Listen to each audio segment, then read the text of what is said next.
Welcome to Do It for the Case Law for Tuesday, July 7th, 2026. Visit doitforthecaselaw.com to listen to more in-depth per-case reporting. Today's docket features 69 federal appellate opinions across 10 circuits. Our news team covers criminal justice with cases involving drug trafficking, firearms, fraud, and violent crime civil rights, including employment disputes, Section 1983 claims, and education matters, Supreme Court and constitutional law updates, focusing on habeas corpus and prisoner litigation, business and labor issues spanning bankruptcy, contracts and insurance, plus immigration appeals and administrative agency reviews. Please subscribe to stay updated on federal appellate rulings. Do It for the Case Law is a news reporting service. We summarize and discuss federal appellate opinions. Nothing in this broadcast constitutes legal advice. Let's turn to James covering criminal justice. Thanks, David. 22 criminal justice cases across 8 circuits today. 11 were affirmed, 6 dismissed or denied, 1 reversed, 1 vacated and remanded, and 3 handled via Anders briefs or similar dismissals for procedural reasons. Starting with the First Circuit, the court affirmed Eric Robert Johnson's conviction, ruling he lacked a reasonable expectation of privacy in Freenet Roundup activity because operating in open mode after explicit warnings meant he knowingly exposed his IP address. Moving to the 10th Circuit, the appeal was dismissed as frivolous under Anders v. California after counsel withdrew, and the court found no non-frivolous arguments regarding supervised release revocation. In the 11th Circuit, Lucio Daza Marquez's 121-month sentence for illegal images was affirmed despite a sentencing guideline calculation error that would have changed nothing on appeal, while Justin Beeman Lowry's appeal was dismissed because his valid plea waiver barred challenges to witness testimony at sentencing. The Fifth Circuit affirmed Aurelio Quintanilla Jr.'s conviction and sentence, holding his appellate waiver barred claims about the colloquy and restitution, and denied Israel Noé Juarez Velázquez's challenge as moot while striking a statutory reference from the judgment.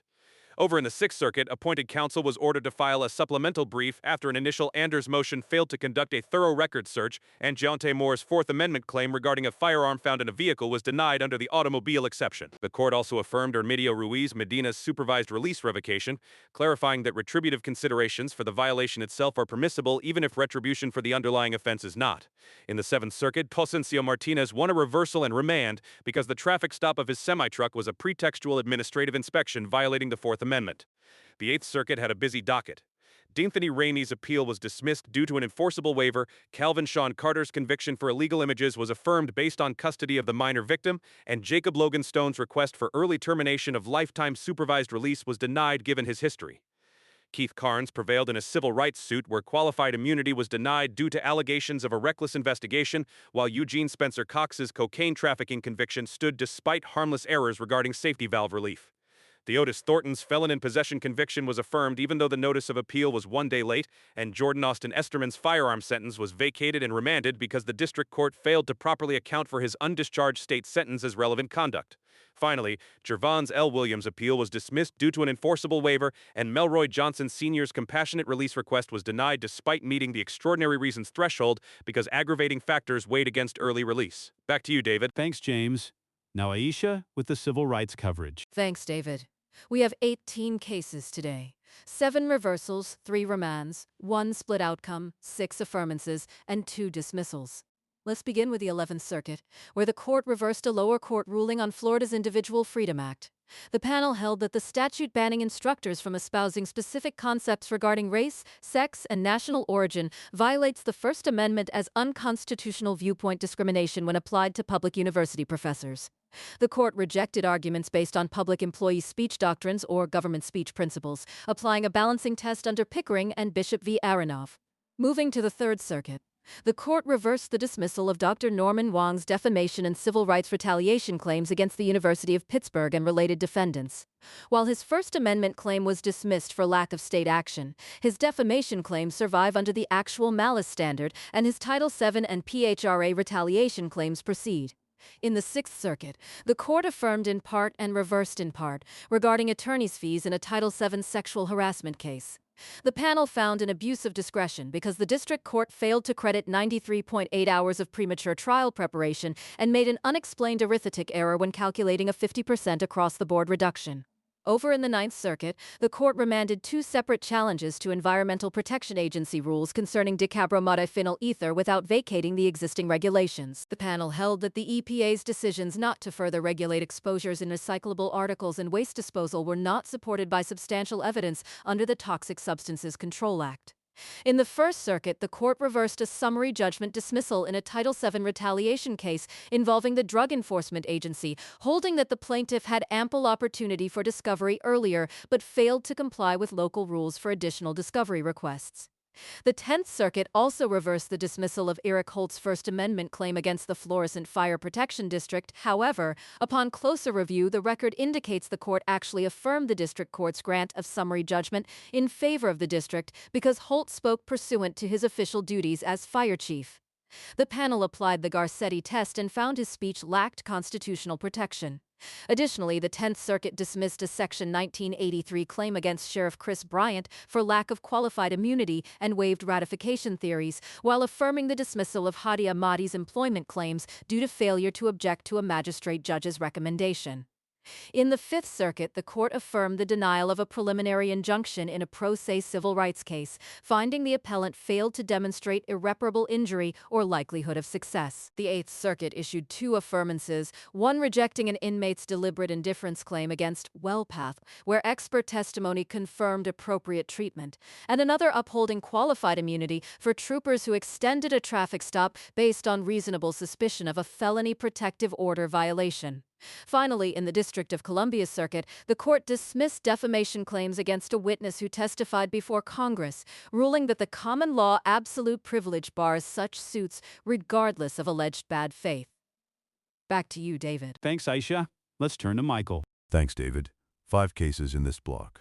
2 affirmed, 1 vacated with a remand, and 2 dismissed or denied. Starting with the 10th Circuit, the court denied Roy Harjo's request for a certificate of appealability and dismissed his federal habeas petition as time-barred under the Anti-Terrorism and Effective Death Penalty Act, finding no reasonable jurist would debate the district court's procedural ruling. Moving to the 11th Circuit, the court vacated summary judgment and remanded Mitchell Marbury's Eighth Amendment case, holding he presented sufficient evidence of a substantial risk of serious harm regarding inmate-on-inmate assaults at his facility. The same circuit also dismissed Tiffany Brown's appeal sua sponte because she filed her notice of appeal prematurely before the district court adopted the magistrate judge's report. Additionally, the 11th Circuit affirmed Michael Monteith's conviction for conspiring to import cocaine in his 108-month sentence, ruling he waived his right to be present by voluntarily absenting himself during trial. Finally, over in the 9th Circuit, the court affirmed summary judgment for prison officials against Shotwell, holding his Section 1983 claims were barred by the statute of limitations and failure to exhaust administrative remedies under the Prison Litigation Reform Act. Back to you, David. Thanks, Michael. Now to Maria for business and civil cases. Thanks, David. 13 cases from across the circuits today. The disposition roll-up shows 5 affirmances, 5 dismissals, 1 denial, 1 reversal with a remand, and 1 order on other grounds. We start in the 10th Circuit, where Hoffman versus the Treasury Department was dismissed for lack of standing, and 1 additional dismissal rounded out the day. Moving to the 11th Circuit, 3 cases were affirmed or dismissed. Acute versus ECI Pharmaceuticals forfeited its arguments on a sale order and a confirmation plan. Robert Norvell versus U.S. Bank Trust saw the automatic stay end as property revested in the debtor after plan confirmation, and Peter Paul Mitrin versus Marie Mitrin was dismissed because the order denying withdrawal of reference is not final.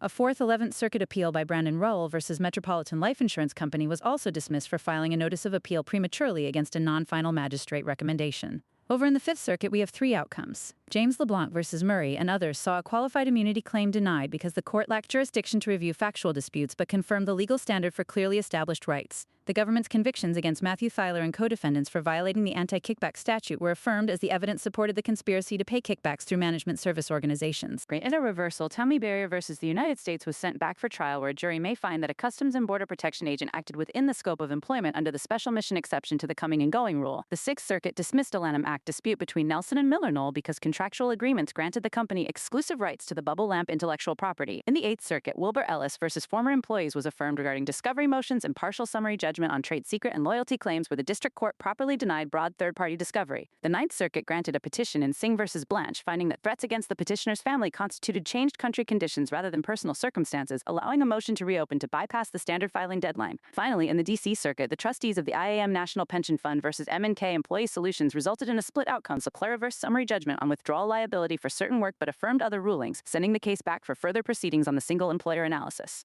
Back to you, David. Thanks, Maria.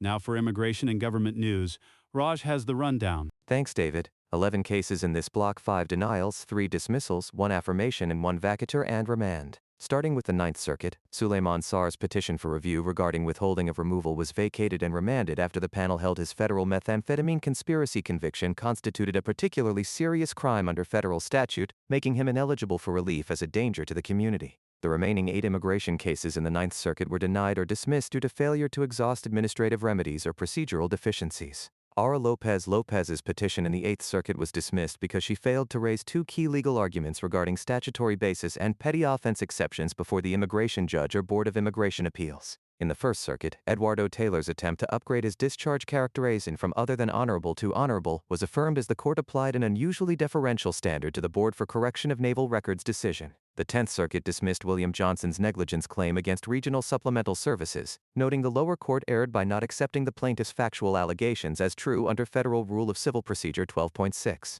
Finally, in the 11th Circuit, Yu Wang's appeal for long-term disability benefits under ERISA was affirmed after the court found MetLife's denial had a reasonable basis and Wang failed to prove total disability regarding his cardiac condition. The Fifth Circuit denied Environmental Group's challenge to a Maritime Administration LNG licensing decision because they lacked Article 3 standing without proof of concrete injury traceable to the agency action. Back to you, David. That wraps up our Tuesday, July 7th, 2026 broadcast. A huge thank you to James Taylor for covering 22 cases on the criminal justice beat, Aisha Johnson for 18 civil rights stories, Michael Reeves with 5 constitutional law updates, Maria Santos reporting on 13 business and labor matters, and Raj Patel handling 11 immigration and government appeals. Today's docket saw 6 reversals, vacators, or remands standing out as the most significant developments among 23 affirmances, 14 other dispositions, and a number of cases dismissed on procedural grounds. Visit doitforthecaselaw.com to listen to more in-depth per-case reporting. Do It for the Case Law is a news reporting service. We summarize and discuss published federal appellate opinions. Nothing in this broadcast constitutes legal advice. We are not lawyers. If you need legal counsel, consult a licensed attorney in your jurisdiction. Subscribe and follow us for tomorrow's update.